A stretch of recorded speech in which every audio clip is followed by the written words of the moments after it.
Hello friends, welcome to your channel Be Success Journey. This is Shikha Jain and today we will study chapter 3 of class 6th. Class 6 का हम आज third chapter read करेंगे that is fibre to fabric. इस chapter में हमें clothes discuss करेंगे कि अलग अलग फैब्रिक जो होते हैं क्लोथ्स को उनको हम डिस्कस करेंगे।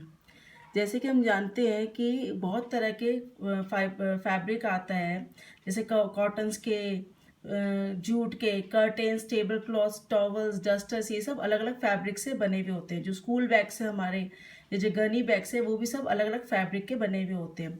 अभी कौन कौन से फैब्रिक्स हैं हम ये देखेंगे, जैसे कॉटन, वूल, सिल्क और synthetic fibres. Now variety in fabrics, इसमें एक एक्टिविटी डिस्कस करी गई है। उसमें फिर हमें सेकंड एक्टिविटी में हमें बताया गया कि हमें कॉटन फैब्रिक का पीस लेना है और हमें उसे उसमें यार्न मतलब लूज थ्रेड हमें फाइंड आउट करना है। यार्न्स जो होते हैं विजिबल होते हैं, वो हम अगर एक कोने से खींचेंगे नीडल से या पिन से तो वो निकल जाते हैं। थर्ड एक्टिविटी में फाइबर बताया है कैसे निकालना है। जैसे हमने कॉटन पीस में से, कॉटन फैब्रिक में से यार्न निकाला था, अब अगर हम उस यार्न को स्ट्रेच करेंगे तो हम देखेंगे उसके और छोटे छोटे हम टुकड़े हो जाएंगे यार्न के, जो थिन स्ट्रैंड्स में बदल जाएंगे, जिसको हम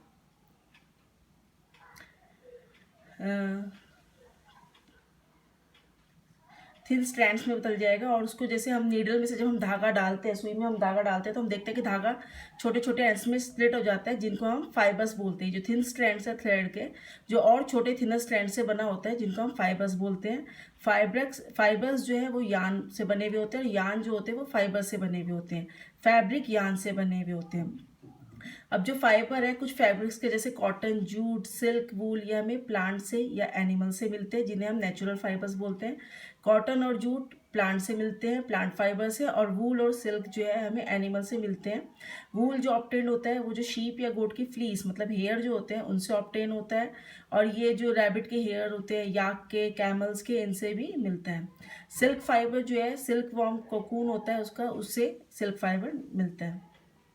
पहले सालों में कुछ थाउजेंड ऑफ ईयर्स पहले नेचुरल फाइबर्स ही थे, वही उन फैब्रिक्स बनाने के लिए यूज़ होते थे। लेकिन कुछ सालों पहले अब सिंथेटिक फाइबर्स भी आ गए हैं, जो केमिकल सब्सटेंसेस से बनते हैं, प्लांट और एनिमल फाइबर से सोर्सेज से नहीं बनते हैं, जिनको हम सिंथेटिक फाइबर्स बोलते हैं। जैसे पॉलिस्टर, नायलॉन, एक्रेलिक, ये सब सिंथेटिक फाइबर्स हैं।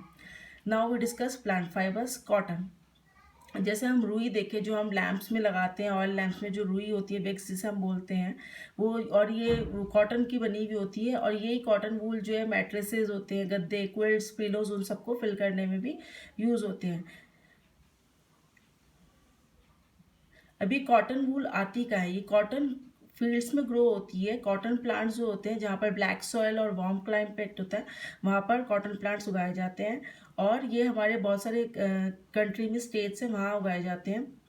जो इनके फ्रूट्स होते हैं कॉटन प्लांट्स के, जिनको हम कॉटन बॉल्स बोलते हैं, वो नींबू के साइज़ के, लेमन साइज़ के होते हैं। और जब ये मेच्योर हो जाती है ये बॉल्स, तो ये बस्ट हो जाती है, और इनमें जो सीड्स कवर होते हैं कॉटन फाइबर से, वो हम देख सकते हैं। इन बॉल से कॉटन हैंड पिक करी जाती है, मतलब हाथ के द्वारा निकाली जाती है, और इन फिर फाइबर्स को सेपरेट करा जाता है सीड से कॉम्बिंग के थ्रू, जिस प्रोसेस को हम गिनिंग बोलते हैं कॉटन की। पहले गिनिंग बाय हैंड होती थी, लेकिन आजकल गिनिंग मशीन से भी हो जाती है। नाउ जूट, जूट फाइबर जो है जूट प्लांट के स्टेम से ऑब्टेन होता है। ये रेनी सीजन में कल्टीवेट किया जाता है। जूट मेनली वेस्ट बंगाल, बिहार और असम में कल्टीवेट होता है। जूट प्लांट जब फ्लावरिंग स्टेज पे होता है, जब इसको हार्वेस्ट किया जाता है, और इसकी जो स्टेम्स होती है हार्वेस्टेड प्लांट्स की, उसको पानी में इमर्स मतलब थोड़े दिन के लिए डुबो के रखा जाता है।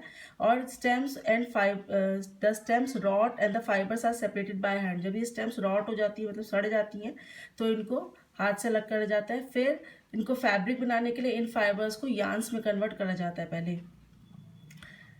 अब इसमें स्पिनिंग कॉटन यार्न, इसमें पहले एक्टिविटी डिस्कस करी गई है। जब जो यार्न से फाइबर बनाने का प्रोसेस है उसको हम स्पिनिंग बोलते हैं।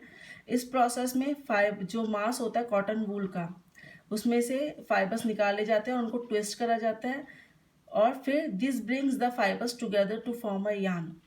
अ सिंपल डिवाइस, जो स्पिनिंग के लिए डिवाइस होती है वो हैंड स्पिंडल या जिसको तकली बोलते हैं, और जो अनदर हैंड ऑपरेटेड डिवाइस है जिसको हम चरखा बोलते हैं, जो महात्मा गांधी जी भी यूज़ करते थे, उनके द्वारा पॉपुलराइज करा गया था, ताकि लोग अब घर के बने कपड़े पहने। और जो spinning of yarn large scale में जो होता है वो स्पिनिंग मशीन्स के थ्रू होता है।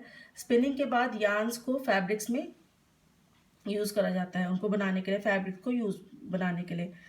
नाउ यार्न टू फैब्रिक, बहुत सारे तरीके हैं फैब्रिक्स, यार्न से फैब्रिक बनाने के। जो मेन दो तरीके प्रोसेस है वो है वीविंग एंड निटिंग।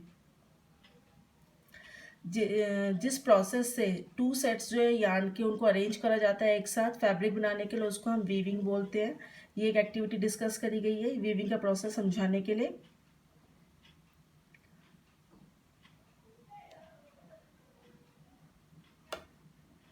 इस एक्टिविटी में दिखाया गया उसी तरह जो दो सेट्स होते हैं यार्न को, उनको फैब्रिक बनाने के लिए वोवन करा जाता है।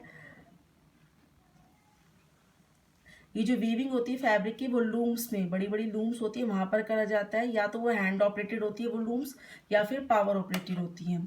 नाउ निटिंग, निटिंग जिसे हम बुनाई कहते हैं, जैसे स्वेटर बुनते हैं उसमें निटिंग, जैसे एक सिंगल यार्न से पीस ऑफ फैब्रिक बनाया जाता है, उसी तरह अगर एक भी धागा खींच दे तो वो पूरा क्लॉथ अनरेवल हो जाता है।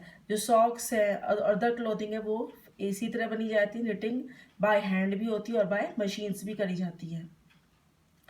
वीविंग और निटिंग अलग अलग फैब्रिक बनाने के लिए यूज़ करा जाता है और इन फैब्रिक से फिर अलग अलग तरह के वैरायटी के क्लोथिंग आइटम्स बनाए जाते हैं। Now history of clothing material. आपने कभी सोचा कि मटेरियल्स जो एंशियंट टाइम्स में लोग कैसे क्लोथ्स पहनते थे या बनाते थे?